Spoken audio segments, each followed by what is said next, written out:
tentang suatu materi SPD.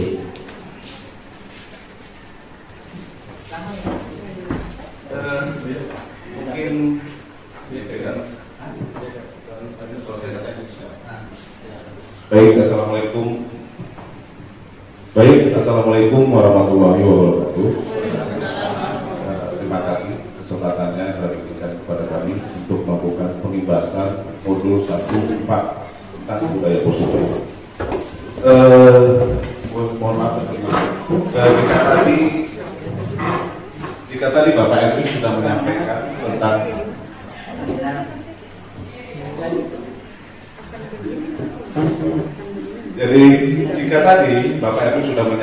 tentang modul 1.4 budaya positif ini secara materi teorinya, jadi apa yang akan saya sampaikan itu lebih mengarah kepada teknisnya. Jadi bagaimana aplikasi yang akan kita lakukan di lapangan dalam bentuk bayangan. Jadi nanti tetap seperti apa hasilnya adalah kreasi Bapak dan Ibu itu sendiri. Baik. Selamat berbahagia ya Bapak Ibu terlibat. Di sini menurut Dewantara, tujuan pendidikan adalah menuntun segala kodrat yang ada pada anak-anak agar mereka dapat mencapai keselamatan dan kebahagiaan yang setinggi-tingginya, baik sebagai manusia maupun sebagai anggota masyarakat. Oleh sebab itu, pendidik itu hanya dapat menuntun tumbuh dan hidupnya kekuatan kodrat yang ada pada anak-anak, agar dapat memperbaiki lakunya, bukan dasarnya, hidup dan tumbuhnya kekuatan kodrat anak. Jadi yang dimaksud di sini adalah kita sebagai guru itu kita hanya bisa menjadi seorang penuntun, yaitu menuntun apa kodrat atau bakat dan minat anak tersebut. Itulah fungsinya ketika kita menerima siswa baru diperlukan yang namanya assessment diagnostik. Jadi kita tidak hanya menerima pendaftaran, bahkan bisa saja kita memberi mereka bimbingan untuk memilih kejuruan yang tepat untuk mereka ambil sesuai minat dan bakatnya. Itu yang bisa kita lakukan. Nah, sekarang pertanyaannya, ini mohon maaf ya, karena ini saya juga kena, kita semua kena. Selama ini kita sebagai pendidik itu sudah menuntun atau menuntut? Tidak perlu dijawab, tapi cukup kita simpan di dalam hati masing-masing. Kita ini sudah menuntut atau menuntut. Ini berhubungan apa yang disampaikan oleh Bapak Edwin Hasman tadi, bahwa setiap orang itu pasti berbeda. Jadi tidak ada yang namanya harus sama dengan saya, tidak bisa. Setiap orang itu unik, jiwanya unik. Nah, selanjutnya 8 aspek pendidikan. 1, kemerdekaan, di mana kita bisa memberi keleluasaan dan kesempatan kepada anak didik untuk meningkatkan potensi dirinya. 2, kodrat alam yang mencakup potensi dan sifat dasar manusia. 3, kebudayaan, yakni kebudayaan haruslah bersifat terbuka untuk mencapai kemajuan peradaban. 4, kebangsaan, pendidikan haruslah menjunjung tinggi kebangsaan agar mengenal dan bangga dengan bangsanya sendiri, sekaligus sebagai filter budaya-budaya negatif yang mungkin saja menyusup ke negeri kita. 5, kemanusiaan, manusia adalah makhluk edukatif dan saling memberi bimbingan dan pembinaan dalam perkembangan setiap individu. 6, kekeluargaan yang bertujuan untuk menumbuhkan rasa saling mencintai antar sesama. 7, budi pekerti, aspek ini bertujuan menghasilkan generasi yang memiliki etika berbudi luhur dalam berkehidupan masyarakat. Dan yang terakhir, keseimbangan, yaitu pendidik harus memiliki keseimbangan yang maju dan manusiawi sesuai dengan falsafah dan kepribadian bangsa. Jadi ini ada 8 aspek pendidikan yang tidak bisa kita pisahkan atau dipenggal-penggal, harus berjalan semua. Hanya mungkin proporsi yang kita gunakan pada metode pembelajaran itu tergantung bagaimana Bapak dan Ibu guru meraihnya. Maka itu dikatakan kurikulum merdeka. Kurikulum merdeka itu tidak ada lagi intervensi dari siapapun dalam pembuatan modul, selama pembuatan modul itu tentunya harus tetap berpegang teguh pada profil pelajar Pancasila.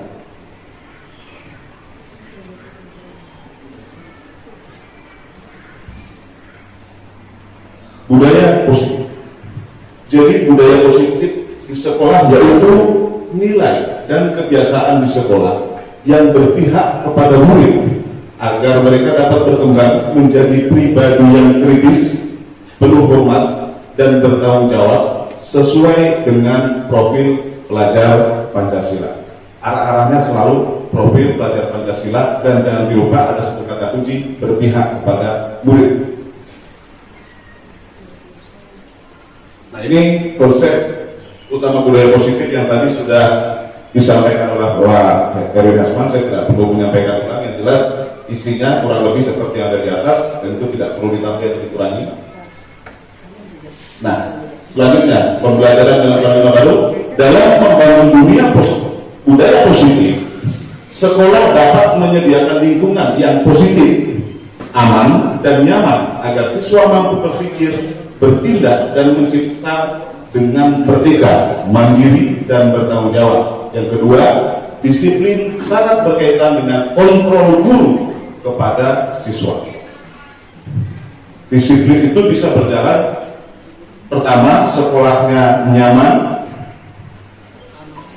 Bagaimana sih nyaman itu? Nyaman itu bukan berarti sekolahnya itu ada biang lalanya, ada perosotannya, bukan seperti itu. Yaitu bagaimana cara kita membuat siswa itu nyaman belajar, ketika belajar, nyaman betah di sekolah. Betah di sekolah itu tidak hanya fasilitas, tetapi psikologisnya juga. Nah, kemudian disiplin sangat berkaitan dengan kontrol guru. Nah, bagaimana guru memahami posisi kontrol itu? Seperti yang kita pahami tadi, ada 5 posisi kontrol. Ya, ada 5 posisi kontrol, yaitu yang pertama penghukum, kedua membuat rasa bersalah, ketiga sebagai teman, keempat sebagai pemantau, dan terakhir adalah seorang manajer. Nah, miskonsepsi tentang makna kontrol ini sering terjadi pada kita. Satu, ilusi guru mengontrol murid. Jadi ketika seorang guru merasa bahwa saya sedang bisa mengendalikan murid, mohon maaf, Anda sedang tertenggelam pada ilusi Anda sendiri. Yang kedua, ilusi bahwa semua penguatan positif efektif bermanfaat. Niat kita baik, kita ingin membuat suatu program yang berhak dengan harapan itu efektif dan bermanfaat bagi siswa. Tapi ada satu hal yang sering kita lupakan. Kita tidak berpihak kepada murid, kita tidak bertanya kepada mereka. Nah, kira-kira kalau ada program, misalkan ini ada program yang berhubungan dengan tujuan kita, kira-kira kamu maunya yang seperti apa? Tapi ketika kita memberikan mereka untuk menyampaikan keinginannya, bukan berarti kita mengiyakan apa maunya mereka. Tapi tugas kita membimbing, mengarahkan secara positif. Membimbing itu bisa dengan cara misalkan memberi opsi. Ada 5 opsi. Biarkan mereka memilih sendiri opsi itu. Nah, dengan begitu akan muncul faktor intrinsik mereka. Karena mereka sendiri yang memilih, maka mereka punya rasa untuk tanggung jawab dalam mengerjakan tugas itu. Itu yang kedua. Selanjutnya, ilusi bahwa kritik dan membuat orang merasa bersalah dapat menguatkan karakter. Kita seringkali membuat anak-anak itu seperti, kamu enggak kasihan sama bapakmu, sama mamamu. Kamu enggak kasihan. Kamu enggak pernah masuk sekolah. Mungkin saya pribadi pernah melakukan itu. Dan memang itu tidak tepat. Karena apa? Ada 2 kemungkinan. Dia semakin minder, tidak mau bertemu dengan kita. Yang kedua, dia malah jengkel. Selanjutnya, ilusi bahwa orang dewasa memiliki hak untuk memaksa. Jadi kita merasa orang dewasa itu punya hak memaksa anak. Sebenarnya untuk ilusi ini tidak terlalu banyak terjadi di sekolah, tapi banyak terjadi di rumah. Jadi misalkan anak itu maunya masuk multimedia, maka jangan masuk multimedia, masuk Excel saja. Nah, itu salah satu contohnya. Oke, selanjutnya, ketika mendengar kata disiplin, apa yang terbayang di benak Anda? Apa yang terlintas di pikiran Anda? Kebanyakan orang akan menghubungkan kata disiplin dengan tata tertib, teratur, dan kepatuhan pada peraturan. Kata disiplin juga sering dihubungkan dengan hukuman, Padahal itu sungguh berbeda. Karena belajar tentang disiplin positif tidak harus dengan memberi hukuman. Justru itu adalah salah satu alternatif terakhir dan kalau perlu tidak digunakan sama sekali. Jadi hukuman itu bukan berarti tidak ada, tetapi itu menjadi senjata pamungkas kita. Jika memang keadaan itu sudah tidak bisa dikendalikan sama sekali, baru bisa kita menggunakan hukuman. Itu pun jika bisa, jangan digunakan. Jika bisa.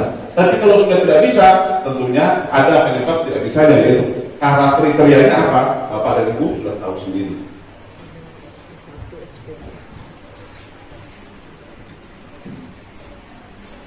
Bapak pendidikan kita, Ki Hajar Dewantara, menyatakan bahwa di mana ada kemerdekaan, disitulah harus ada disiplin yang kuat. Sungguh disiplin itu bersifat self-disiplin, yaitu kita sendiri yang mewajibkan kita dengan sekeras-kerasnya, tetapi itu sama saja. Sebab jikalau kita tidak cakap melakukan self-disiplin, jikalau kita tidak cakap melakukan self-disiplin, wajiblah penguasa lain mendisiplinkan kita.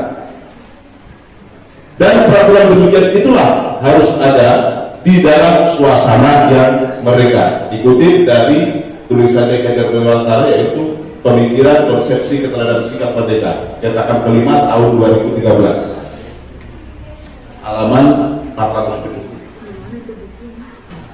Jadi intinya disiplin itu yang paling utamakan adalah disiplin diri, yaitu disiplin yang muncul dari diri sendiri, bukan dari faktor luar, bukan ekstrinsik, tetapi mengutamakan intrinsik.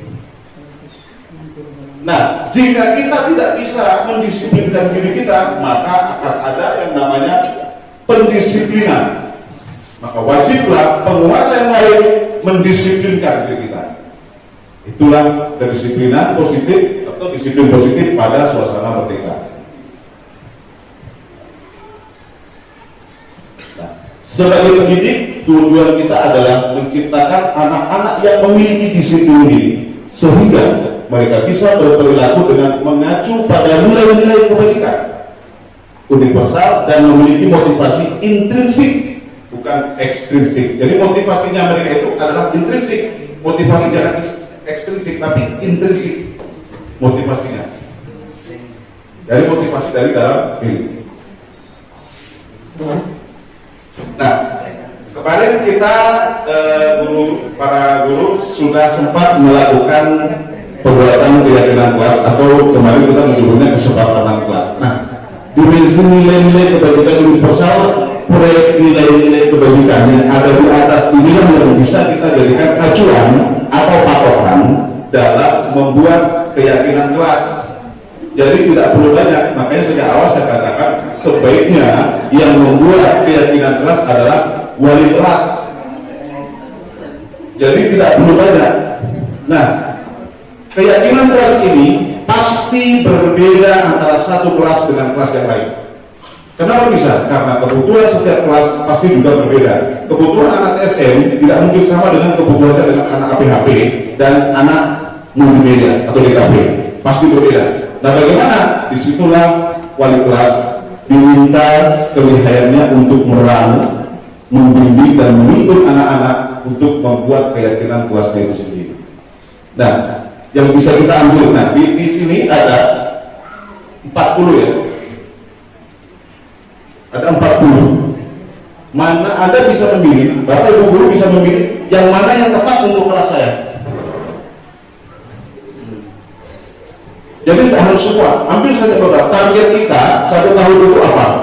Pertama kita mau mendisiplinkan dulu, dan ambil yang sesuai dengan kedisiplinannya dulu. Yang mana Bapak ambil 3 atau 4 saja itu sudah cukup. Jangan setiap guru bikin 3, kalau di 10 guru berarti sudah 30. Luar biasa, 3 saja belum tentu selesai, kan begitu. Selanjutnya, nah ini kebutuhan dasar manusia tadi juga sudah disampaikan oleh Pak Hairil Hasan, yaitu bertahan hidup, kasih sayang dan diterima, penguasaan, kesenangan dan kebebasan. Ini adalah kebutuhan dasar manusia. Manusia itu pasti ingin bertahan hidup, ingin diberi kasih sayang, ingin punya kekuasaan, ingin bebas, dan ingin memiliki kesenangan yang tidak boleh diganggu oleh siapapun. Nah, motivasi perilaku manusia. Nah, kalau tadi Pak Erwin menyampaikan dari pandangan guru. Nah, ini saya menyampaikan dari pandangan siswa. Ya. Menghindari ketidaknyamanan hukuman. Apa yang terjadi jika saya tidak melakukannya? Ini pemikirannya anak-anak. Kalau selalu dihukum, mereka berpikir apa ya kira-kira yang dapat saya dapatkan kalau saya tidak lakukan. Seluruhnya mendapatkan imbalan atau penghargaan. Apa yang saya dapatkan jika saya melakukan? Ini perlu disampaikan. Penyebab materialistis terletak di sini. Pemahaman dasar materialisme pertama di sini letaknya. Contohnya perenggingan. Perenggingan itu adalah penghargaan. Yang perlu kita ketahui, penghargaan dalam bentuk perenggingan itu sama dengan hukuman. Jadi penghargaan atau perenggingan itu adalah hukuman. Kenapa? Anak sekolah tidak butuh penghargaan. Yang mereka butuhkan pendidikan, bimbingan, dan apresiasi. Penghargaan dan hadiah itu diberikan kepada mereka yang bekerja dan mengikuti lomba, bukan untuk murid. Contoh, anak kelas 1 SD itu tidak pernah tahu apa itu ranking. Fakta sudah kita temukan. Semester kemarin dia ranking 15. Semester depan dia ranking 5. Apa yang terjadi? Anak itu protes, Pak, kenapa saya ranking 5? Kemarin 15. Karena dia berpikir semakin banyak semakin bagus. Yang ngerti ranking siapa? Bapak dan ibunya. Bukan anak itu, tapi orang tuanya. Maka karena kita di SMK, jadi kita tidak masuk ke situ, tapi sedikit bayangkan saja, seharusnya pada proses itu yang perlu direstitusi adalah orang tua atau wali anak ini pada sekolah dasar. Saya tidak tahu apakah itu berjalan di sekolah dasar, tidak tahu. Kita hanya menerima nilai dari SMP. Nah, menghargai nilai-nilai pendidikan diri sendiri, saya akan menjadi orang seperti apa bila saya lakukan. Nah, inilah yang disebut dengan motivasi intrinsik. Kalau saya begini, kira-kira besok saya seperti apa? Kalau saya seperti ini, kira-kira saya besok seperti apa? Nah, makna seperti ini yang kita perlu gali atau kita bangkitkan dari seorang siswa. Nah, motivasi perilaku manusia. Nah, identitas gagal. Contohnya hukuman. Ya. Kelihatan?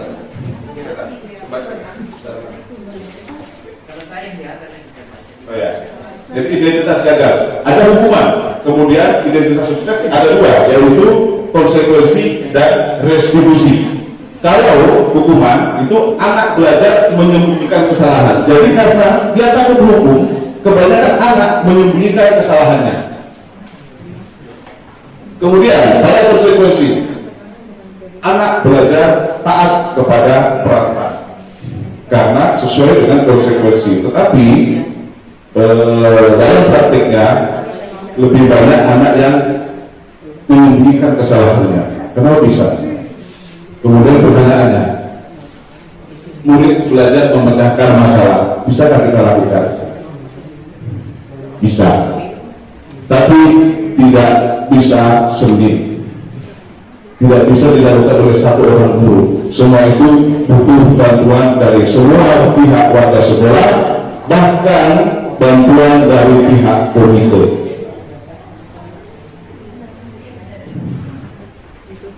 Konsep disiplin pendekatan restitusi, sebuah cara menanamkan disiplin positif pada murid. Pengertian restitusi.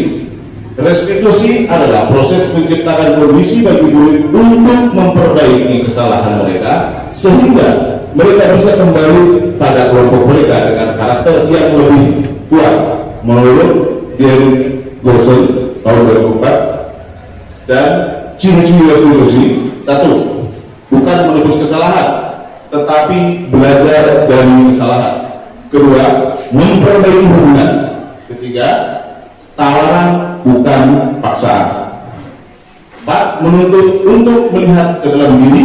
5. Mencari kebutuhan dasar yang mendasari tindakan. 6. Fokus pada karakter bukan tindakan. 7.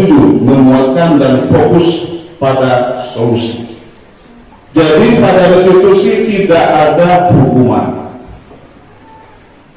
tidak ada sanksi, dan sifatnya tidak memaksa, melainkan sebuah tawaran. Sebelum ditanya, saya ngomong minyak. Nanti ada yang tanya, terus bagaimana Pak kalau tidak dihukum?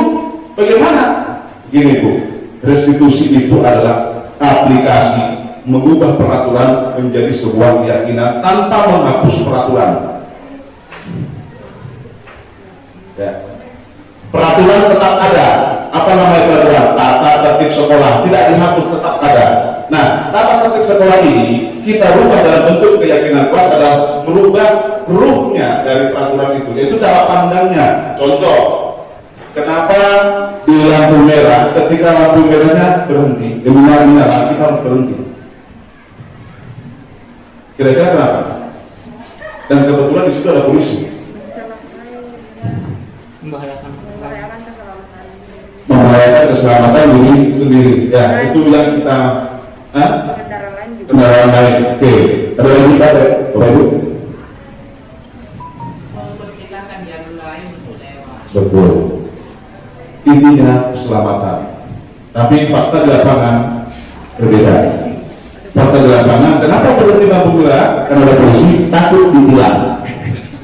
Ada perbedaannya. Kalau di luar negeri, merah itu berhenti, kuning itu hati-hati, hijau jalan. Jadi nyalain lampu itu kan hijau, kuning hati-hati, merah mati. Nah di Indonesia nggak seperti itu.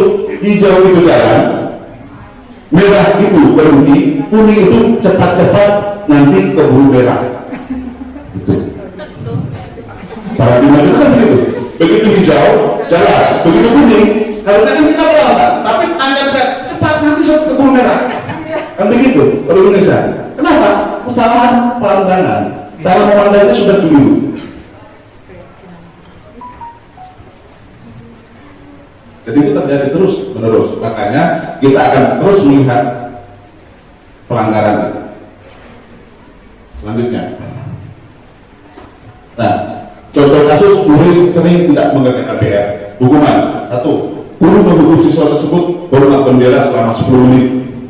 Yang kedua, guru marah dan murid menjadi takut.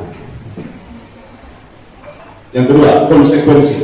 Guru memberikan konsekuensi untuk mengerjakan PR-nya saat istirahat atau dikerjakan sebanyak 3 kali lipat. Ini hanya sebagai contoh, ya, tidak mutlak seperti itu. Yang kedua, guru tegas dan siswa menghormati peraturan.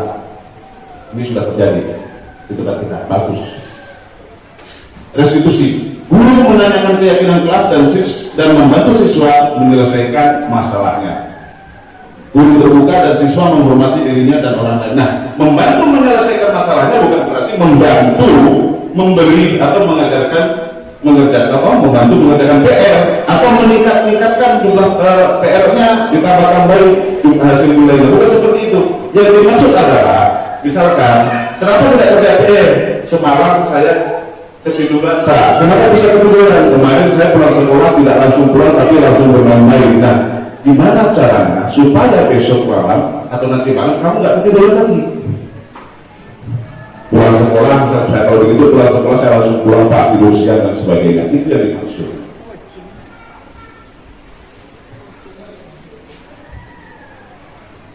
Lima, posisi kontrol. Tadi sudah disampaikan juga oleh Pak Yorwin, yaitu penghukum, pembuat rasa bersalah, pemantau dan manajer. Nah, contoh penerapan 5 posisi kontrol.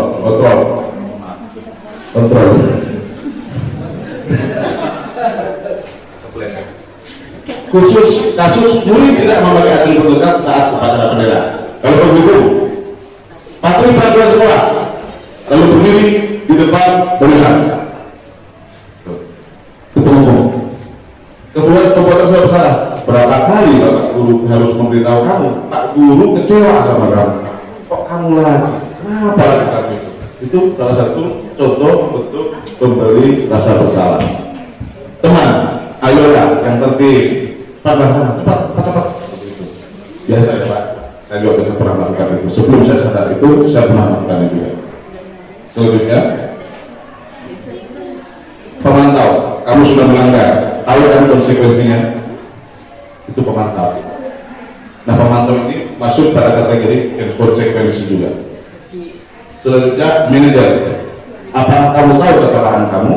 Kira-kira bagaimana kamu akan memperbaiki masalah itu? Atau misalkan seperti kamu tahu kan kalau kamu itu sudah terlambat. Kira-kira besok supaya tidak terlambat lagi itu gimana?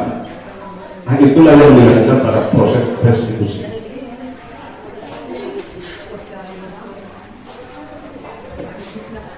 Ini pertanyaan tadi yang disampaikan oleh Pak Erwin ya, sudah sampaikan. Jadi yang pertama itu jawabannya harusnya adalah keselamatan. Kenapa pakai helm? Untuk keselamatan. Kenapa cuci tangan atau pakai masker? Supaya tidak tertular COVID. Keyakinannya seperti itu. Bukan. Kenapa pakai helm? Takut ditilang nanti. Kenapa pakai helm? Ada sweeping. Jadi kalau tidak ada sweeping, tidak pakai helm. Tapi kalau tadi di lapangan terjadi itu ya Bapak Ibu ya. Kenapa helm? Ada sweeping di depan man, kan seperti itu. Itu yang sering terjadi. Nah, ini proses pembuatan keyakinan kelas. Jadi pertama diskusi, kemudian merubah peraturan. Ingat, merubah peraturan menjadi keyakinan, bukan dibalik. Bukan merubah keyakinan menjadi peraturan. Terbalik itu. Kenapa? Karena peraturan itu sudah ada. Nama peraturannya disebut tata tertib sekolah.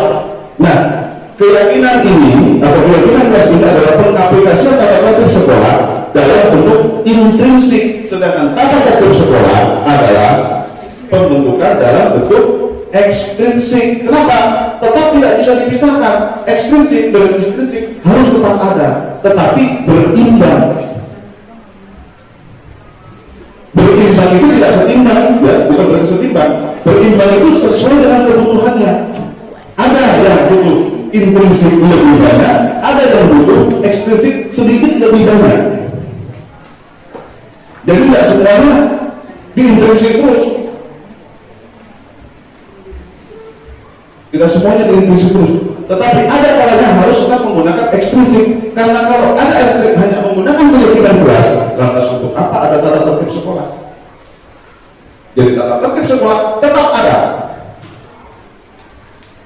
Ekstrinsik tetap ada. Kenapa? Guru yang melakukan restitusi itu dari ekstrinsik. Jadi ketika saya merestitusi seorang murid, walaupun yang saya lakukan adalah restitusi, saya tetap ekstrinsik bagi sesuatu itu. Karena saya ada begitu dia. Jadi faktor ekstrinsik dan intrinsik tetap harus seiring dan sejalan, tapi berimbang. Bukan seimbang, tapi berimbang. Kalau seimbang itu dasarnya nilai, kalau berimbang dasarnya kebutuhan. Seperti itu. Nah, bentuk keyakinan kelas ini adalah contoh keyakinan kelas. Satu, disiplin waktu. Misalkan dalam kelas itu kebanyakan siswa tidak disiplin waktu ketika memasuki kelas, maka kita perlu menggiring mereka dengan coba kamu di kelasmu misalkan seperti ini. Kalian di kelas kalian itu yang paling banyak yang tepat masuk kelas atau tidak? Kalau beliau jawab banyak yang tidak tepat, tepat. Jadi kira-kira bisa nggak disiplin waktu dimasukkan? Biarkan mereka berpikir. Udah nggak bisa masukkan? Oke, silakan itu kalau memang bisa. Jadi biarkan mereka berpikir dan mereka memasukkan sendiri. Kita hanya memberi satu petunjuk, keluarnya saja kita dimasukkan. Jangan kita bikin ini ada 10, silakan di sini disepakati. Bukan seperti itu. Kedua, rapi dalam berpakaian. Nah, kita lihat, anak kelas di kelas kita atau anak kita bajunya kurang rapi.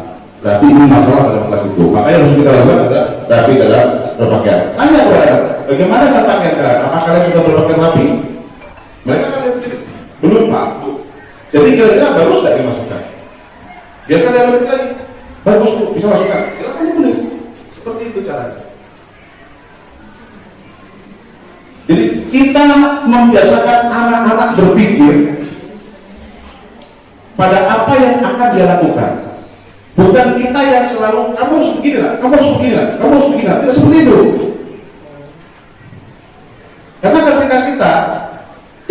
ketika kita membuat sebuah program, sebenarnya program itu bagus dan niatnya baik.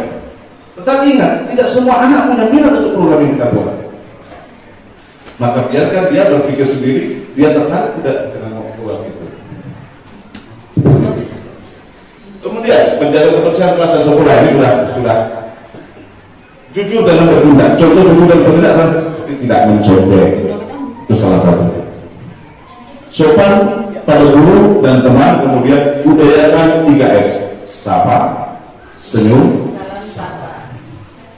sapa dulu. Sepak. Sepak itu begini, Pak. Oke. Nah, ini tiga institusi ini sudah disampaikan beberapa kali. Jadi pertama, kita harus menstabilkan identitasnya dulu. Kemudian validasi tindakan. Kenapa setiap tindakan pasti ada motivasi, pasti ada alasan pada setiap tindakan. Contoh, jadi dia ketahuan mencontek ceritanya.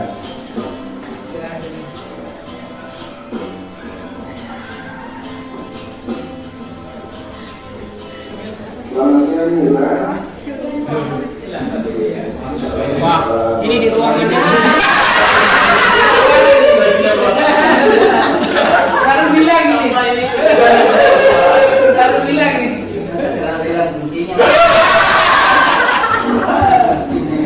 Praktek baik ini.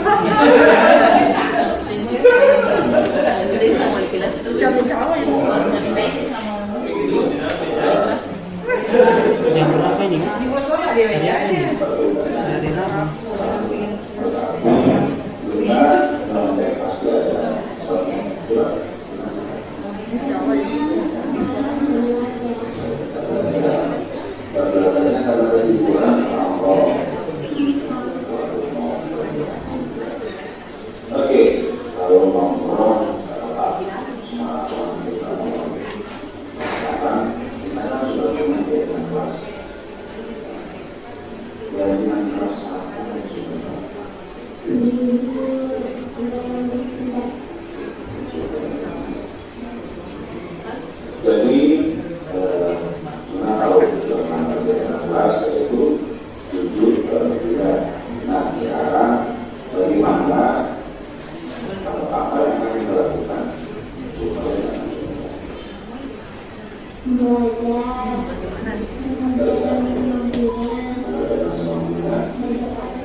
Restitusi bukanlah antitesis dari posisi-posisi kontrol lainnya, melainkan sebagai penyempurna dari posisi-posisi kontrol untuk mengedepankan langkah-langkah persuasif dalam penindakan, sehingga tindakan kelas yang dilakukan dapat menjadi makna secara intrinsik lebih berimbang dengan eksplisit.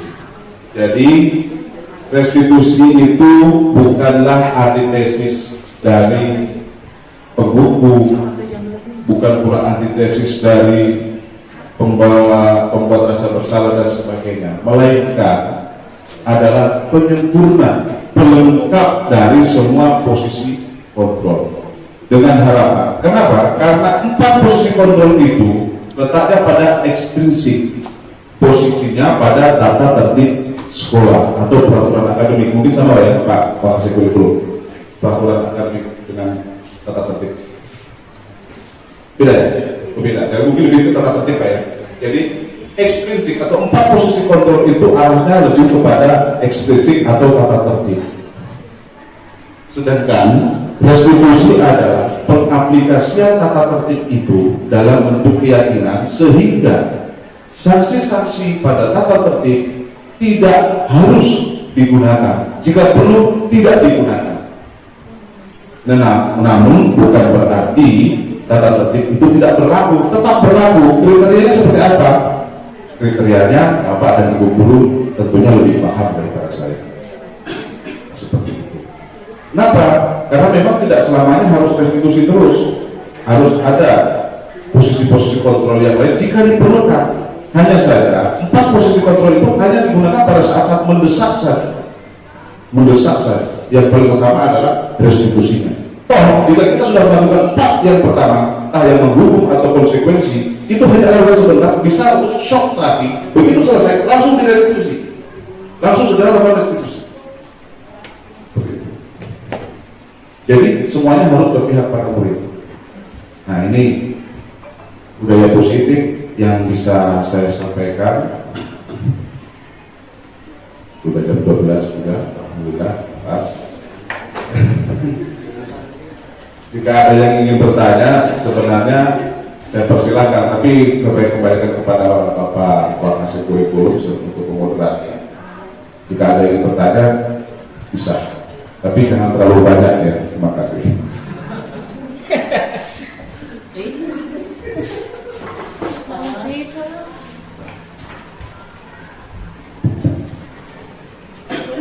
Ya, jadi Bapak Ibu guru yang saya hormati, demikian tadi pemaparan dari Bapak Nelson Nadiwes SPD tentang budaya positif yang di dalamnya lebih memperjelas lagi tentang restitusi atau 5 posisi kontrol tadi ya, termasuk dalam 5 posisi kontrol. Jadi Bapak Guru, untuk selanjutnya mungkin kita buka sesi tanya jawab ya. Jika ada yang ingin ditanyakan, kami persilahkan.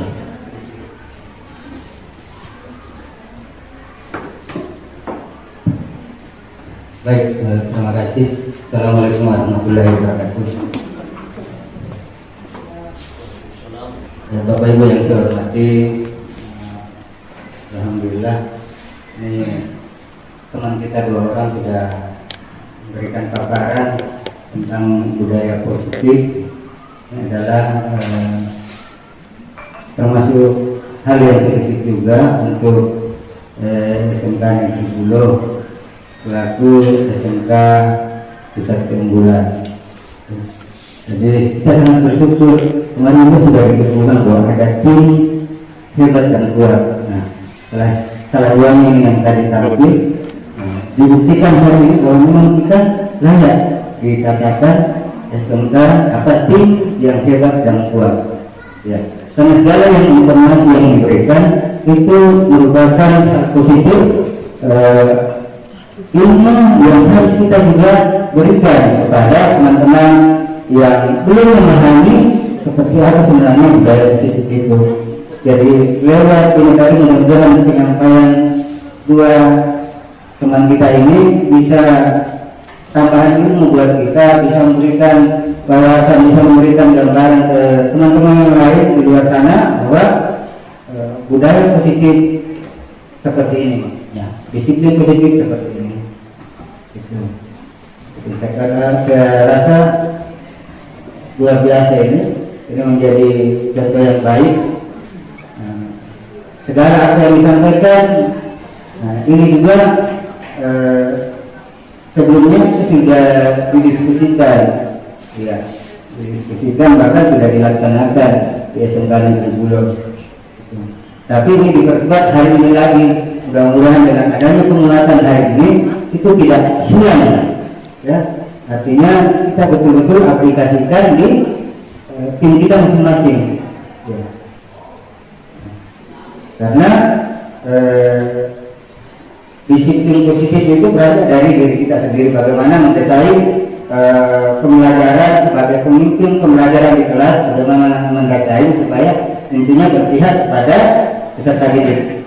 Itu yang saya pahami tadi. Jadi kita menggunakan model pembelajaran itu betul-betul berpihak pada peserta didik. Makanya sangat dipentingkan yang namanya asesmen awal. Ya. Supaya kita mengetahui secara besar gambaran karakter peserta didik kita, karena si A, si B itu tidak sama.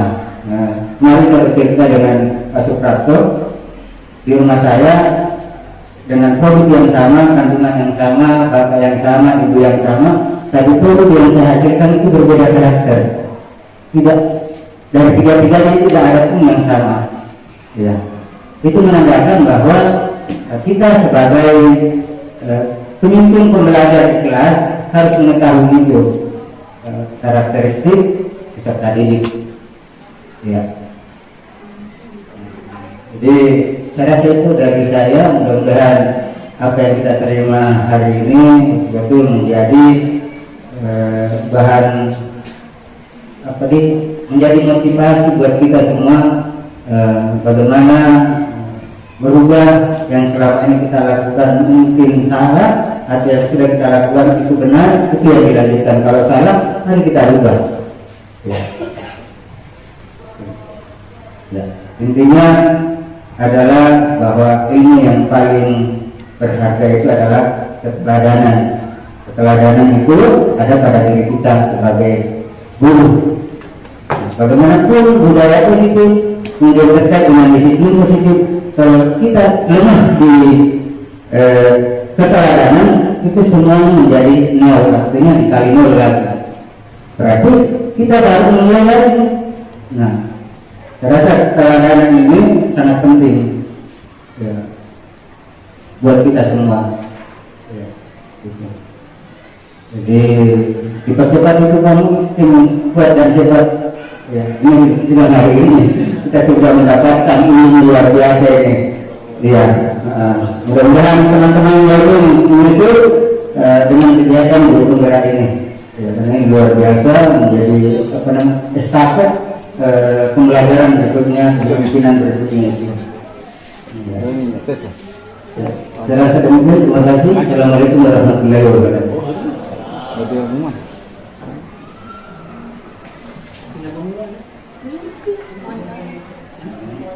Ngajar sudah? Wawancara bahwa kita memang perlu mengadakan, bagi yang kita sudah pernah laksanakan kita tingkatkan lagi, bagi yang belum perlu kita laksanakan tentang penerapan pembelajaran yang berpusat pada peserta didik.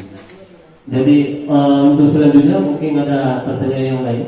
Pertanyaan Pak itu ya.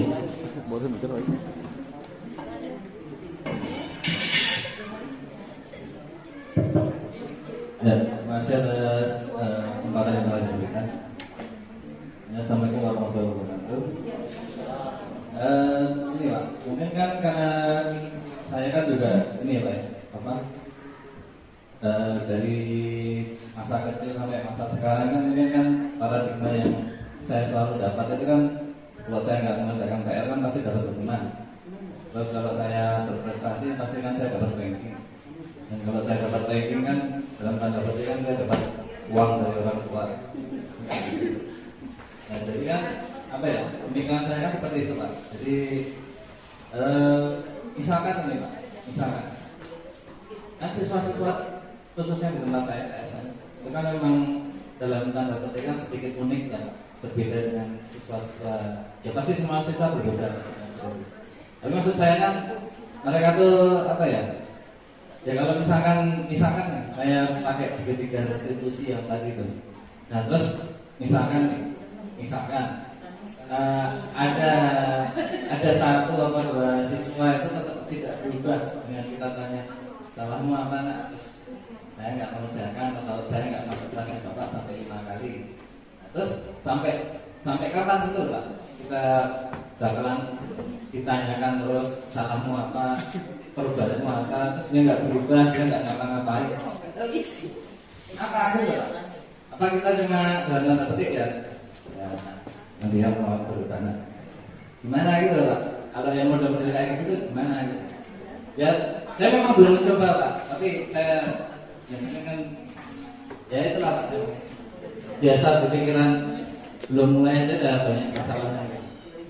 Jadi ya mungkin kekhawatiran saya seperti itu Pak. Ya, kira-kira dengan kekhawatiran saya seperti itu apa ya? Apakah asal di ya? Iya, terima kasih.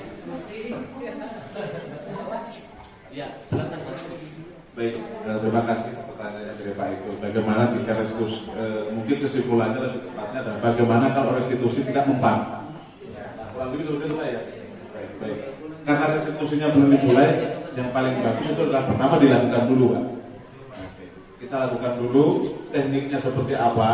Teknik yang di atas tadi atau yang dipakai dengan video itu hanya contoh Pak. Bapak bisa berkreasi dengan cara Bapak sendiri.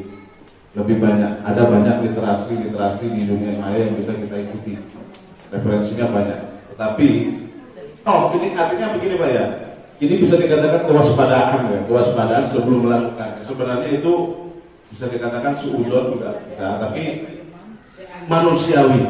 Saya katakan manusiawi. Kenapa? Karena kita semua ini dari awal dari kita belajar dulu itu selalu berpikir kalau dikasih peraturan saja tidak patuh, apalagi tidak dikasih. Nah seperti itu, mindsetnya kan kita pasti seperti itu. Nah itu wajar, itu manusiawi menurut saya. Tetapi jika ternyata, misalkan ternyata kok tidak mempan, yang sebenarnya juga belum terjadi, maka ingat posisi kontrol itu ada 5 Pak. Restitusi itu penawaran-penawaran, solusi-solusi. Nah terlepas apakah mereka tidak mau diberi solusi, kita belum tahu. Kenapa? Karena kita tidak tahu apa motivasi mereka melakukan itu. Kita harus cari tahu dulu apa motivasinya. Nah setelah kita ketahui motivasinya, baru kita bisa mengambil sebuah tindakan. Misalkan, ini sering terjadi ya di sekolah kita itu. Pas jam belajar, anak-anak ada di depan ruangan kelas. Sering terjadi. TSM, multimedia, APKB yang di atas kelas 11 Pak ya. Sering. Pas gurunya datang, anaknya bergerak. Bukan bergerak ke dalam kelas, tapi bergerak sembunyi. Ini terjadi. Pas mau jam belajar, ada di depan kelas. Pas jam belajar, gurunya dilihat berjalan dari kantor, mereka bergerak, tapi tidak bergerak masuk ke dalam kelas, tapi bergerak pergi dari kelas. Dan solusinya di mana? Solusinya di mana ya?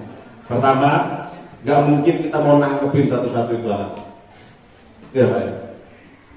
Maka kita perlu tanyakan, kenapa kok sampai pergi? Alasannya apa? Kita harus tahu dulu alasannya dia pergi dari ruang itu apa. 1, tidak suka gurunya kan? 2, tidak suka mata pelajarannya kan? 3, atau memang sebenarnya dia ke sekolah sebagai pelatihan saja. Mungkinkah? Mungkin. Mungkinkah siswa itu ke sekolah untuk pelatihan? Mungkin, dan banyak terjadi. Ini sudah dunia digital 5 Pak, pasti terjadi. Jadi mereka itu ke sekolah karena menghindari orang tuanya di rumah atau keadaan di rumah. Nah itu kita harus tahu dulu apa motivasinya. Ketika motivasinya sudah diketahui, baru kita bisa melakukan restitusi. Jadi perlu diketahui dulu apa maksud motivasinya.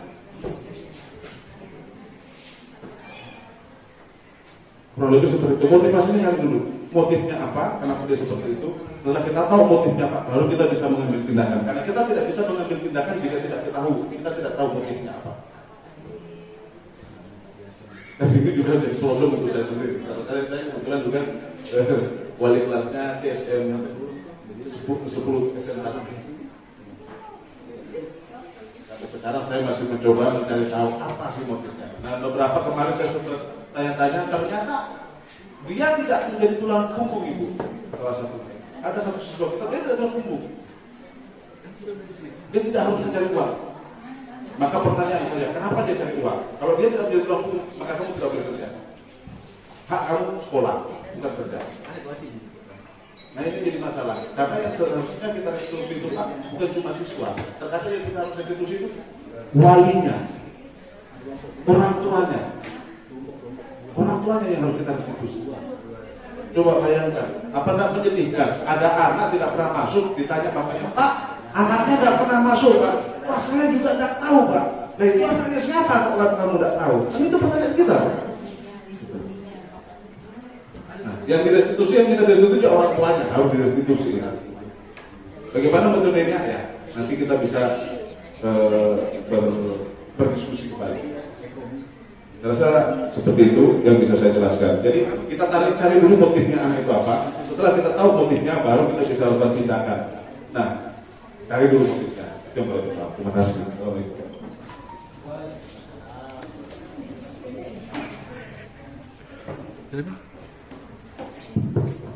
Iya. Bagaimana Pak Ibu ya? Bisa untuk selanjutnya mungkin bisa dilaksanakan wawancara atau tanya jawab secara individu. Toh yang memaparkan materi itu adalah kita bertemu setiap hari di sekolah ini. Kalau guru penggerak ini. Jadi itu bentuk kesyukuran dari kita bahwa di sekolah kita sudah ada 2 calon guru penggerak. Insya Allah nanti berikutnya menyusul lagi 2 ya kalau tidak salah. Amin. Ya, ada Bu Kartini Maisara yang dengan Bu Dahliana. 3 Pak Sito. Pak Sito juga ya sudah mendaftar ya. Oh belum pengumuman. 3. Oh iya. Baru 2 ya yang mendaftar. Bu Dahliana dengan Bu Kartini Maisara. Jadi Bapak Ibu untuk hari ini demikian tadi pemaparan dari Bapak Erwin Nasman SP dan Pak Mentar Suarbaji WSSPDI sebagai calon guru penggerak dari SMK Negeri Bulog. Diharapkan kerjasamanya, semoga materi yang dibawakan ini dapat kita terima, dapat kita aplikasikan di sekolah kita, sehingga menghasilkan sekolah kita yang menyenangkan, nyaman bagi peserta didik dan warga sekolah, bagi gurunya juga. Demikianlah untuk hari ini. Atas perhatiannya kami ucapkan banyak terima kasih. Wabillahi taufiq wal hidayah. Assalamualaikum warahmatullahi wabarakatuh.